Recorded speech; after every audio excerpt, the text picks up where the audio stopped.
m'appelle Jean-Claude Dezonclos, je suis médecin épidémiologiste et directeur scientifique à Santé publique France. Ça évalue le nombre moyen qu'entraîne une personne infectée en termes de cas secondaires dans une chaîne de transmission. Donc si on a un taux de reproduction ou un nombre de reproduction qui est de 2, ça veut dire qu'en moyenne, une personne qui a la maladie, qui est donc infectieuse, pendant toute la durée de sa contagiosité, contamine en moyenne 2 personnes, et donc du coup que la maladie progresse de manière épidémique et exponentielle dans la population. L'estimation de cette valeur du nombre de reproductions de base est importante pour pouvoir estimer la proportion de la population qui doit être immunisée par l'infection ou par un vaccin, si on dispose d'un vaccin, pour que la transmission s'arrête spontanément. Et par exemple, pour un nombre de reproduction de 2, il faut qu'en moyenne, 50% de la population soit immunisée pour que la transmission s'arrête spontanément. Pour une valeur de 3, c'est de l'ordre de 70%.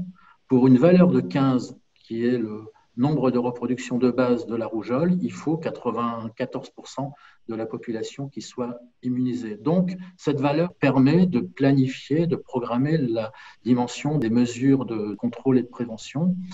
Cependant, il faut faire l'hypothèse que la transmission soit homogène sur un territoire, ce qui n'est jamais tout à fait le cas.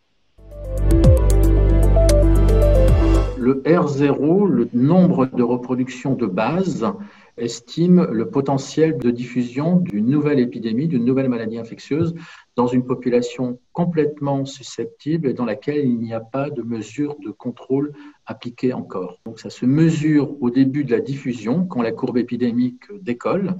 Pour la Covid-19, le R0, donc le nombre de reproductions de base, a été estimé à 3 en moyenne, et dans d'autres pays, c'est ce qu'on a retrouvé quasi systématiquement dans les estimations qui ont été produites à ce stade. Le R effectif, c'est toujours le nombre moyen de personnes qui contaminent des personnes avec qui ils ont été en contact, mais dans une situation où la population est à la fois en partie immunisée et dans laquelle sont appliquées des mesures de gestion. L'objectif d'une stratégie de lutte contre une épidémie, c'est de ramener le nombre de reproductions à moins de 1.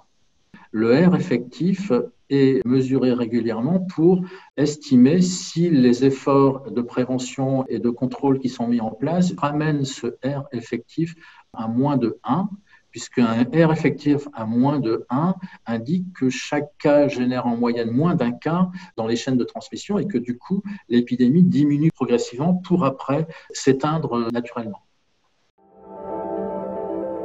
C'est la conjonction des deux et la manière dont on s'y est pris à Santé publique France avec une équipe de modélisateurs de l'Institut Pasteur, on a recontextualisé systématiquement ces estimations avec les observations de terrain et avec un aller-retour et un dialogue constant avec l'équipe de modélisation parce que la bonne compréhension est basée sur la qualité des données, sur les bonnes méthodes à utiliser, les conditions à respecter et les conditions de terrain dans lesquelles ils sont estimés.